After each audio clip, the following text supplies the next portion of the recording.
할렐루야. 이번 시간에는 집합 이론들을 이해하고 그것이 커뮤니케이션과 어떤 상관성이 있는가라는 점을 생각을 해보겠습니다. 상당히 조금 어렵고 여러분 처음 듣는 생소한 이론일 수가 있지만 굉장히 우리가 범주를 이해하고 또 상호 소통하는데 상당히 유익한 그런 부분이라고 봅니다. 학습 목표는 우리의 인식의 체계와 특별히 집합 이해, 간단하게 말하면 기독교인은 어떤 사람들인가, 또 교회는 뭔가 라고 하는 문제라고 볼 수가 있습니다. 그 집합 이해가 그리 커뮤니케이션에 영향을 미치는데 어떤 관련이 있을까 하는 것을 생각해 봅니다. 먼저 경계 집합이라고 하는 것, 포지 집합, 중심 집합, 관계적 불확정 집합, 다 수학에서 나온 이론들인데 굉장히 우리가 사회생활, 또 선교사역, 교회의 사역에도 영향을 미치는 매우 중요한 이론들이기 때문에 함께 나누어 보기를 원합니다. 범주 이해의 배경과 중요성, 범주를 이해하는 것은 매우 중요하면서도 커뮤니케이션에 긍정적인 혹은 부정적인 영향을 미칩니다. 그리스도인이란 어떤 사람인가 라는 질문에 대해서 어떤 범주로 설명할 것인가 굉장히 중요한 부분이죠. 그리스도인이란 세례받은 사람들이 크리스찬이다? 또 교회에 출석하는 자들? 출석은 언제 출석? 한 달에 4번 출석하는 자, 주일 오전 예배 출석하는 자, 모든 예배에 출석하는 자, 아니면 새벽 기도에 출석하는 사람들이 정말 진실한 그리스도인이다 이렇게 할 수가 있습니까? 이 범주를 어떻게 정하느냐에 따라서 상당히 이 그리스도인이라고 하는 범주가 굉장히 답이 달라지죠. 또 교회 등록교인이라고 할 것입니까? 예. 또 교회 등록을 했는데 10년 동안 한 10번은 나오지 않는다. 어떤 등록교회는 매년 성탄절과 그 송구영신 예배 때만 나와서 헌금하는 그런 교회도 있습니다. 그래서 그리스도인이라고 하는 것은 어떤 사람이라고 하는 할 때 그 범주를 정하는 건 굉장히 중요한데요. 예, 또 한국 사람은 어떤 사람인가 할 때 한국인 그럴 때에 범주에 따라 다양해지죠. 그냥 단순하게 국적이 대한민국 국적을 가진 사람이냐 아니면 한국에 사는 모든 사람들이냐. 한국인이지만 한국에 살지 않고 외국에 나가 있는 사람을 어떻게 규정할 것이냐 이런 복잡하고 여러 가지 문제가 있습니다. 수학에서 등장한 이런 범주 이론들을 우리가 생각해 보면서 이것이 문화와 사회생활, 우리 커뮤니케이션에 굉장히 많은 작용을 하기 때문에 우리 이런 부분을 함께 잘 생각해 보는 것이 필요하다고 보아집니다. 제일 먼저 경계집합이라고 하는 것이에요. 다른 말로 본질적 확정집합이라고 하는데 쉽게 그냥 경계집합이라고 보면 되겠습니다. 독일의 수학자 게오르그 칸토르가 이 이론을 주장을 했습니다. 먼저 경계집합은 분명한 구조적인 특성들을 가지고 있습니다. 자기의 내적인 그 특성을 가지고 딱 경계를 짓는 것입니다. 예를 들어서 사과 할 때 사과는 어떤 것이 사과냐 할 때 과일의 한 종류에 속하는 것이며 되게 둥글며 붉거나 노란색을 띠고 먹을 수가 있으며 장미과 나무에 열린다. 이 범주에 속하는 모든 것들은 사과다 이렇게 말할 수가 있습니다. 그냥 사과는 둥근 과일이다 그렇게 하면 안 되겠죠. 둥근 과일은 여러 가지가 많기 때문에 또 이 범주는 분명한 경계선에 의해서 정의가 되겠습니다. 사과의 범주에 속하지 않는 것들을 우리가 이렇게 경계선을 따질 수가 있겠죠. 또 경계집합 내의 사물들은 동일한 본질적 속성을 공유합니다. 위에 있는 5가지 특성들을 사과는 다 본질적으로 공유하죠. 그런데 이 사과라고 하는 사실 안에서도 굉장히 다양한 측면들이 속해 있습니다. 즉 사과는 거의 썩었어도 사과예요. 덜 익었어도 익었어도 관계없이 사과입니다. 큰 사과, 작은 사과, 맛있는 사과, 맛이 없는 사과 굉장히 다양합니다. 아무튼 사과라고 하는 이 객관적인 범주 안에 속해 있으면 다 썩었더라도 벌레가 먹었더라도 일단 사과다고 정의할 수가 있습니다.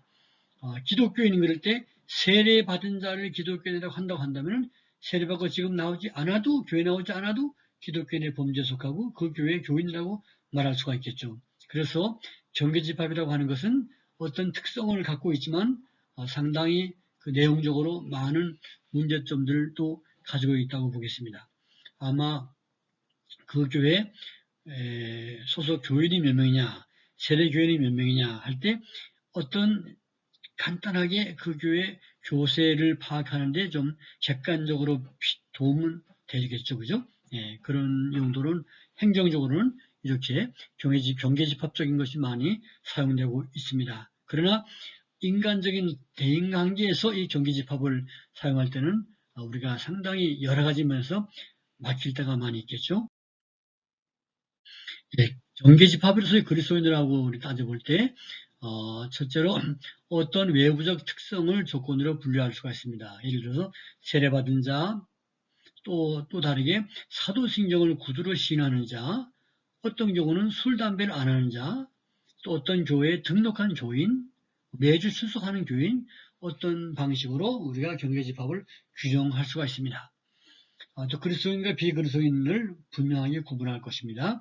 모든 그리스도인들은 본질적으로 동일하게 바라볼 것입니다. 일단 그리스도인은 그러면 믿음이 좋건 초신자건 평생 믿은 자건 목사건 평신도건 다 모두 그리스도인의 범주에 속하게 되는 것입니다. 10% 신자, 100% 신자의 구분이 없습니다. 비그리스도인이 그리스도인이 되는 과정은 분명하죠. 개종이라고 하는 것 또는 세례라고 하는 것으로 분명하게 규정하게 될 것입니다. 선교에도 그렇게 사용되는 것입니다. 이런 경계집합으로 교회를 규정하고 그리스도인을 규정할 때는 상당히 위선적 그리스도인들이 양산할 가능성이 있습니다. 목회자도 또 선교사도 일단은 보다 더 많은 사람들을 세례 주는 것을 만약에 기준으로 한다면 보다 더 많은 사람들을 세례 받게 해서 그저 보고하면 야, 몇 명 세례 받았습니까? 이건 엄청난 결과다 이렇게 말할 수가 있겠죠. 네.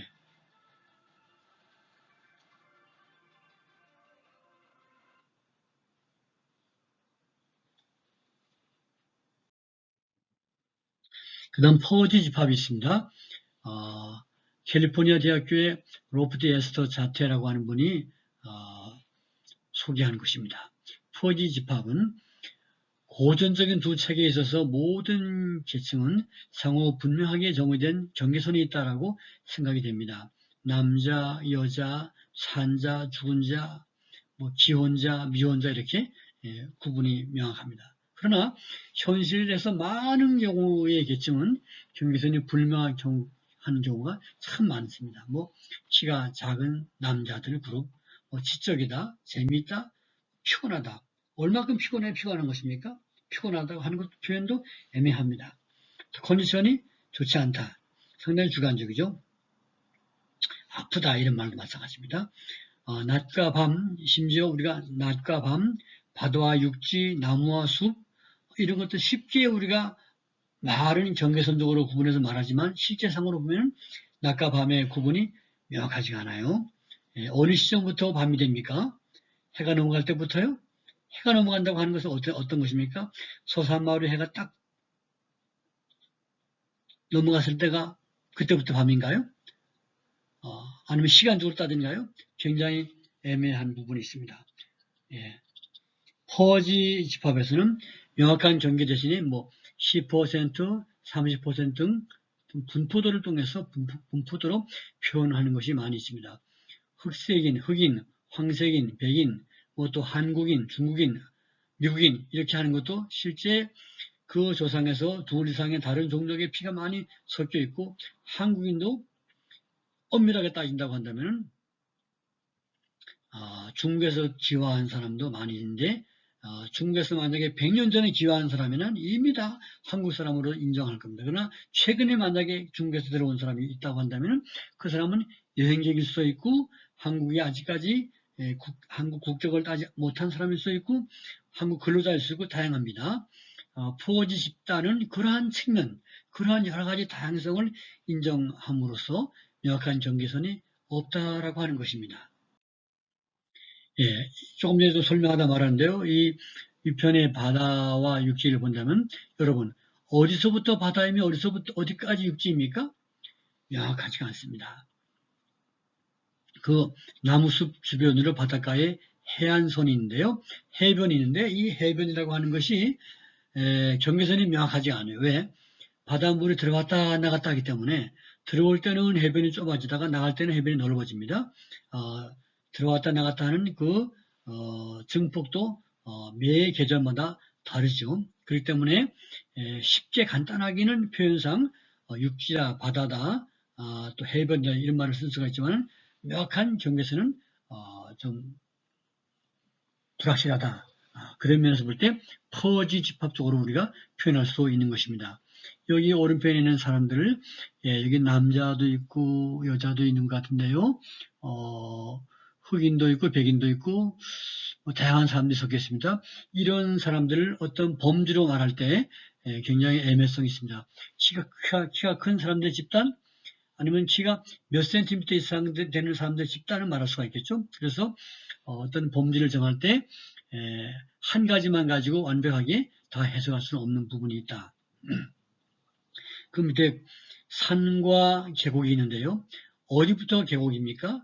이 시냇물이 흐르고 있습니다. 산 계곡에서. 계곡의 그 깊이가 있는데요. 그 명확하게 계곡이 어디부터 어디까지라고 하는 선이 불명확한 거죠. 또 낮과 밤이 교체되는 순간도 오른쪽에 해가 지금 막 넘어가는데 이 시간이 밤입니까? 낮입니까? 불명확합니다. 시국에 살면서 그런 부분이 많이 있다라고 봅니다. 우리 그리스도인들에게 적용해 보겠습니다. 한 사람의 그리스도인이 되기 위한 필수 조건 특성들의 목록을 만들 수가 있겠죠. 그래서 단 한마디로 그리스도인은 세례 받은 사람이다 이렇게 표현하기보다는 여러 가지 교회를 다니고 그리스도를 영접하고 하나님을 향한 열망이 있다든지 또 죄를 회개하고 죄와 싸우고 여러 가지 그 사람의 삶의 특성을 쭉쭉 여러 가지로 나열을 해서 정리하고 거기에 포함된다고 한다면은 거기에 다 포함되지 않아도 일부분이 포함된다면 그리스도인이다 이렇게 말할 수는 있겠죠. 그래서 이 퍼지 집합으로서는 그리스도인을 정의하기를 상당히 좀 다양성을 인정하면서 그 목록의 길이가 많을 수가 있다 보아집니다. 그러므로 기독교인 되는 자격 조건은 절대적인 어떤 하나의 룰만이 아니라 그 정도의 문제, 신앙이 얼마나 깊이가 있다, 성경을 얼마나 읽었다, 성경 이해가도 여러 가지 다양한 측면에서 그 정도의 문제가 된다고 봅니다. 기독교로 개종한 것은 한 시점, 예수님을 영접한다든지 세례받는다든지 교회 1년 다닐 때부터라든지 이렇게 어떤 한 시점이 아니라 점진적인 사건들의 결과라고 인식을 하는 거예요. 점진적이면서 결단의 연속적인 결과라고 평가하는 것입니다. 어느 시점부터 그리스도인이었다고 단정하기 어렵습니다. 구원파에서는 자기들이 말하는 예수님을 믿는다고 하는 그 고백할 때 바로 그때를 강조하면서 그 날짜를 굉장히 중시하는데요. 잘못된 이단이죠. 비그리스도인과 그리스도인 사이에 명확한 경계선이 없습니다. 사람들이 어쩌면 두 종교 기관에 속해 있는 경우도 있어요. 힌두 문화를 옷 입고 있는 가끔은 힌두교 사원에 다니고 있는 기독교인이 있을 수가 있습니다. 또 불교 문화적인 아직까지 불교의 때를 다 벗지 못한 그런 기독교인들도 있습니다. 그러니까 기독교인이라 하더라도 상당히 다양한 모습이 나타날 수 있다. 왜? 과거의 이방 타종교인이었다 하더라도 그리스도인과 교제하고 만나는 과정 속에서 그 속에서 서서히 마음의 내면의 변화가 일어나게 되고 어느 시점에 또 세례도 받게 되죠. 교회를 다니게 되죠. 그러다가 어느 날은 갑자기 마음이 변해서 옛날 불교로 갔다가 다시 온다든지 이런 다양한 모습이 인간 속에는 나타날 수가 있습니다. 그래서 전도하는 것을 그리스도를 내가 만난 예수님에 대해서 서로 얘기를 나누고 하는 것은 중요시 여기지만 꼭 교회로 당장 인도하고 몇 명 전도하고 몇 명 데리고 왔다고 하는 것 또 개종하는 것을 그렇게 강조하는 것은 약할 수가 있습니다. 이런 입장에서는 그리스도를 나누는 것을 중시하지만 어떤 교회로 인도해서 몇 명을 데리고 와야 된다, 몇 명을 개종한다, 몇 명을 세례준다 하는 것들에 대해서는 별로 큰 그 의미를 두지 않고 강조하지 않습니다. 그런 입장이라고 볼 수 있겠죠. 퍼지 집합으로서의 교회의 운영과 선교에 대해서 어떻게 적용할 수가 있겠습니까? 적용점은 교인 자격 목록 같은 경계선을 강조하지 않을 것입니다. 구도자들이나 예수 믿고 사는 사람들을 말하는 겁니다. 또 예비 신자들이 완전한 신앙을 갖도록 하기 위해서 교회에 참여를 도와줄 것이고, 또 교회 밖에서 커피숍에서 정기적으로 전도자가 또 함께 그 사람을 만날 수가 있을 것입니다. 그런 가운데서 그 사람이 예수님을 영접할 수가 있는데 아직 세례도 받지 않고 아직 한 번도 교회를 다니지 않았다 하더라도 그 사람은 포지 집합으로 올 때는 기독교인이라고 말할 수가 있겠죠. 예, 그래서 어떤 객관적인 어떤 단계보다는 그의 영적인 성숙과 변화, 신앙과 행위의 다양한 면들을 다루고 또 장로나 임직자들의 성숙성을 고려해서 또 선임을 해야 되겠죠. 장로, 어떤 기준, 11조를 한다, 교회 모든 공념에 빠지지 않는다, 새벽 기도를 한다, 예, 그런 어떤 객관적인 한 기준만을 두고 말할 수는 없을 것입니다. 굉장히 그건 위험한 발상일 것입니다. 여러 가지 면에서 성숙도를 고려하는 것이 필요하겠죠. 선교에서도 기독교와 타종교의 명확한 경계선을 긋거나 타종교를 거짓 종교라고 공격하지 않습니다. 그들 종교 속에 있는 진리를 어느 정도 인정을 하면서 그 종교 속에 있는 사람이라 하더라도 좀 편안한 마음으로 이렇게 만나면서 그들의 진리에 대해서도 들어주고, 그러면서 내가 만난 그리스도에 대해서 이렇게 또 얘기를 하면서 그가 그리스도를 만나도록 도와주는 입장을 취할 것입니다. 이런 입장을 취하면 상당히 타종 요건의 사람들과도 좀 편안하게 대화를 할 수가 있을 것입니다. 그러나 이것은 자칫 혼합주의 위험에 처해질 수 있다는 약점이 있습니다. 그 다음에 세 번째 중심집합이라는 게 있습니다. 중심집합. 필 크롬레이라고 하는 분이 주장을 했어요. 한 범죄 이론을 개인적 특성보다, 개인의 내적인 특성보다도 관계적 특성들을 사용해서 표현하는 것입니다. 예를 들어서 백석대학교 도서관에 저장된 모든 박사학위 논문, 그러면 이게 경계집합이에요. 경계집합. 그 박사학위 논문 중에도 어떤 내용이냐, 내용이 굉장히 주제가 다르고 방향이 다르고 부필이 다르겠죠. 그죠? 그러면 그런 많은 사이가 있음에도 불구하고 객관적인 경계선이 분명히 존재하는 것입니다. 예, 우리가 그리스도인이라고 하는 경계선도 하는 것도 이렇게 경계선적으로 정하면은 편리하겠죠. 그죠? 편리하게 하겠지만 많은 문제가 있다고 봅니다. 그 다음에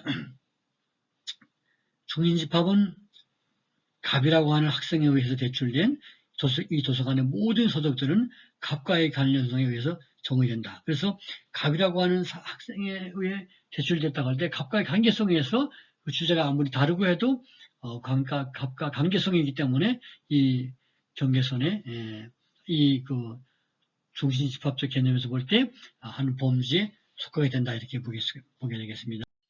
자, 그 특성에 대해서 보겠습니다. 먼저 중심집합은 사물들이 중심과 맺고 있는 관계를 정의함으로써 만들어집니다.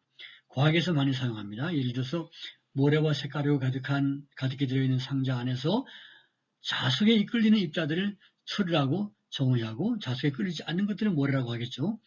어떤 요소들이 한 영역으로 이동해가는 측면이 중요시 됩니다.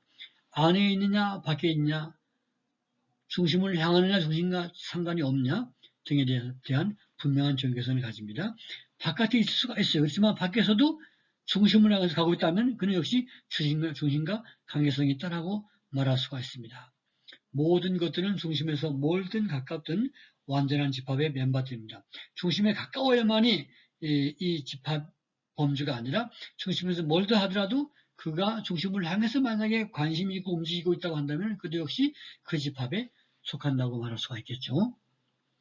그러나 중심에 가까이 있지만 바깥을 향해서 움직이는 것들은 그 집합의 일부가 아닙니다. 예를 들어서 한 공동체 안에 속해 있지만 마음은 딴 데가 있어요. 예수님 12제자 가운데 가룟 유다를 부르는 예수님의 제자나 사도라고 말하지 않습니다. 왜? 그는 예수님의 공동체 그룹 안에 속해 있지만 밖으로 움직이는 사람이었기 때문인 것입니다. 중심집합으로서의 그리스도인으로 한번 적용을 해봅니다. 그리스도인이란 예수 그리스도를 믿고 따르는 자들이라고 정의하는 것이 낫겠죠. 과거에는 경계선 입장에서는 교회를 출석하는 자, 또 세례받은 사람 이렇게 말할 수가 있겠지만 여기에서는 예수님을 믿고 따르는 자들 혹은 예수 그리스도를 중심으로 삼거나 삶의 주인으로 삼는 자 등등으로 정의할 수가 있겠습니다. 이 경우는 그리스도인과 비그리스도인 사이에 중심집합의 순수성을 보존하기 위해 다른 사람들을 배제하기보다는 사람들이 격려하여 그리스도를 따르도록 합니다. 그리스도인들 가운데 인식의 다양성이 있습니다. 그리스도 안에서 아주 성숙한 사람들, 늘 성경을 읽고 묵상하면서 하나님의 뜻이 무엇인가를 이해하고 추구하는 그런 사람들이 있습니다. 그런가 하면 미성숙한 신자도 있어요. 아직까지 심지어 타종교 속에 있으면서 그리스도를 향해서 이끌리고 교회를 나가볼까? 어떤 믿는 크리스찬을 자주 만나다 보니까 마음에 이 그리스도를 향해 끌리고 있는 사람도 있습니다. 그리스도인을 정의할 때 결정적인 질문은 예수 그리스도를 자기의 주인으로 삼았는가라고 하는 것을 가장 중요하다고 보겠습니다. 중심집합으로서의 교회와 선교에 대해서 어떻게 나타나겠습니까? 교회는 성경에 있는 예수 그리스도를 예배하고 그분께 순종하고 그분을 섬기기 위해 모여든 사람들의 집합이다라고 정의할 수가 있겠습니다. 모든 그리스도인들의 제사장직을 인정하고 성숙을 도모합니다. 사람들에게 그리스도를 따르라고 하는 복음 전도를 강조합니다. 11조를 내야 됩니다. 주일 성수를 해야 됩니다. 오전 예배를 반드시 빠지지 말고 드려야 됩니다. 이런 외적 형식보다는 예수님을 따르고 사랑하라 하는 것들을 중요시 여기는 것이죠. 성경에서 타 종교의 거짓성을 증명한다거나 기독교의 우월성을 전하려고 하기보다는 그리스도가 우리를 위해서 무엇을 하셨나라는 개인적 증언들을 강조합니다. 사람들이 완전한 모습을 보일 때까지 기다리지 않고 자신의 신앙을 진실로 고백하는 사람들에게 세례를 베풉니다. 세례 보이기 위한 어떤 시험을 친다거나 어떤 명확한 그 기준을 요구하지는 않습니다. 자기가 예수님을 믿고 따르겠습니다. 이제부터 믿습니다. 라고 하면 얼마든지 세례를 베풀죠. 또 처음부터 천지인 지도자들을 신뢰하고 그들에게 책임도 이양하면서 하나님의 백성으로서 인정하면서 격려하는 모습을 띌 것입니다. 그 다음 네 번째로 관계적인 불확정 집합에 대해서 함께 생각해 봅니다. 포지 집합의 불확정 경계선과 중심 집합의 관계성 두 가지를 결합한 모델이고 실제적인 삶에서 많이 고려될 수가 있습니다. 네. 구성원의 자격은 내적 본질에 기초하지 않고 중심과의 관계에 기초합니다. 또 중심집합의 특징이 중심과의 관계라고 한다면 그것과 달리 그 경계선과 방향성이 모호한 점이 있다. 그러니까 중심을 향하는 것이 중심집합인데 중심을 향하기도 하지만 어떤 경우는 가다가 반대로 움직이고 산만하게 왔다 갔다 하기도 합니다. 그래서 어느 정도까지 집합의 이론이 되느냐의 문제를 중요시 여기고 중심과의 관계가 또 얼마나 강한가 하는 것도 또 중요시 여기기도 합니다. 이 경우는 방향의 전환은 순간이 아니라 긴 여정이라고 인정합니다. 당장 한 중심을 향해서 탁 나가고 또 한 어떤 그 범주 안으로 탁 들어가고 개종하고 이런 것이 아니라 기나긴 여정에 있다라고 인정하는 것입니다. 왜? 모든 사물과 사람이라고 하는 것은 상당히 다면적 측면이 있기 때문인 것입니다. 우리는 그리스도께를 개종하고 예수님을 향해서 직진해서 달려가야만 되지만 모든 사람이 그렇게 되어지지 않죠. 궤도형같이 점점 빙글빙글 돌면서 점점점 그리스도께로 나가기도 하고 또 지그재그형으로 왔다 갔다 하면서 다양한 움직임이 있습니다. 관계적 불확성 집합으로서의 그리스도인을 한번 정의해 보겠습니다. 이렇게 관계적 불확정 집합으로서 기독교인에 대해서 한번 적용해 보는 거예요. 그리스도인은 다양한 방식으로 그리스도와 관계를 맺게 된 사람들입니다. 그리스도인됨에 경계선이 없습니다. 그리스도의 신실한 제자가 있고 추종자도 있고 관심자도 있고 어떤 경우는 무관심해요. 근데 교회 나와요. 교회 나온 이유는 부모님이 자꾸 가라 그랬어. 어떤 분은 또 요즘 그 나이 많으신 어른들 또 노숙자들 교회 가면 3,000원씩 매주마다 준답니다. 그러니까 교회를 출석합니다. 예, 교회를 출석하면 그리스도인이라고 말할 수가 있겠죠. 그래서 교회를 출석하고 교회를 다니면서 자기 담임 목사님을 적대시하고 욕하고 또 기독교를 비판하기도 합니다. 그런 사람도 거기에는 포함되어 있습니다. 근데 그럴 경우에 그 사람을 기독교의 대적자라 이렇게 단정할 수가 없죠. 왜? 긴 기간을 보기 때문인 것입니다. 그리스도를 향한 접근 정도가 중요합니다. 중요시 여깁니다. 또 개종을 그리스도를 향한 일련의 부분적 전환으로 간주합니다. 개종했다고 해서 와, 이 사람 완전히 그리스도인이었다 이렇게 말하지 않고 부분적인 전환으로 간주하는 거예요. 사람들은 어떤 영역에서는 그리스도를 주님으로 삼지만 어떤 영역에서는 주님과 전혀 관계없는 삶을 살 때가 있지요. 그래서 개종이라든지 성화라든지 성숙도라든지 이런 것들을 결정적인 단계로 보지 않고 그리스도인들이 경험해야 될 과정으로 간주하는 것입니다. 구도자들과 개종자들에게는 즉각 세례를 줄 것입니다. 성찬을 포함하고 교회 재반 활동에 참여가 가능합니다. 훈련과 지도력을 만드는 게 중요합니다. 그래서의 유일성을 아주 강조하거나 세례를 강조하거나 그렇게 하지는 않습니다. 개종에 대한 강조도 별로 없을 수가 있습니다. 자, 우리 네 가지를 생각해 보았는데요. 중심적인 집합, 또 푸어지 집합, 또 경계선 집합, 그리고 불확정적인 집합. 예. 어떤 집합 범주를 취하느냐에 따라서 그 비그리스도인들과의 관계에서 우리가 태도가 많이 달라질 수가 있습니다.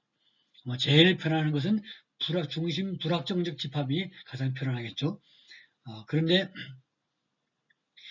그리스도인이 된다라고 하는 것이 무엇인가라는 의미에 대한 성경적 연구와 평가가 중요하다 이렇게 봅니다.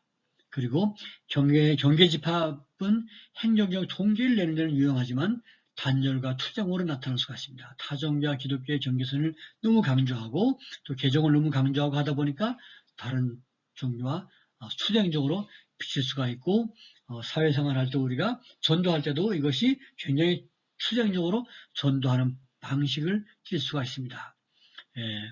한 사람의 평가를 다면적으로 이해하고 그의 다양한 측면과 가치를 수용하면서 대화하는 가운데 그리스도께로 인도하려고 하는 노력이 필요하다고 합니다. 어떤 면에서 우리가 퍼지 집합이라든지 또 불확정 집합 이런 것을 가지고 사람들을 이해하면서 특히 전도할 때 우리가 너무 전도를 해야만 된다고 하는 강박관념을 가지면 대화가 안 되고 전도에 방해가 될 수가 있습니다. 선교 역시 마찬가지라고 합니다. 그래서 우리가 전도와 선교라고 하는 차원에서는 인간의 어떤 여러 가지 다민적 특성을 이해하면서 프로지 집합이나 중심적 집합 개념을 가지고 접근하는 것이 용이하지 않을까 이렇게 생각을 합니다. 여러분들 이런 관점에서 한 번 더 우리 공동체와 또 전도라고 하는 측면을 사람들을 이해하면서 우리가 접근한다고 한다면 보다 더 편안한 가운데 좋은 커뮤니케이션을 하면서 우리가 그리스도를 전하며 나눌 수가 있을 것이다 라고 생각을 합니다. 할렐루야. 정리합니다. 경계집합은 내적 특성으로서 범주의 경계선을 명확히 합니다. 퍼지 집합은 경계선이 모호하고 개종을 강조하지 않으며 누구와도 소통하는데 부담이 적다고 하는 장점이 있습니다. 중심 집합은 구성원의 내적 특성보다는 중심을 향한 방향성을 중요시합니다. 먼 거리에나 바깥에 있다 하더라도 중심을 향해 움직인다면 그도 같은 범주로 인정하죠. 관계적 불확정 집합은 경계선도 방향성도 모호하지만 다양한 측면에서 같은 범주에 속한다는 것을 인정할 수가 있습니다. 이건 자칫 상대주의나 혼합주의의 위험이 있지만 사실 현실적으로 볼 때 상당히 또 일리가 있는 측면도 많이 있어요. 우리 교회에 나오지만 교회에 나오는 성도인데 때로 술, 담배도 하고 타락하기도 하고 그렇지만 교회를 다닙니다. 그 사람을 경계선의 입장에서 볼 때 취급하면 상당히 어려운 문제가 생기죠. 그래서 인간의 불확정한 다면성을 인정하면서 그 사람을 성장시키기 위한 노력을 해야만 되겠죠. 우리가 절대적 경계선을 넘어서서 대화하면서 그리스도를 증언하며 그 속에서 사람들을 인도하는 삶을 살기를 주님의 이름으로 축원합니다.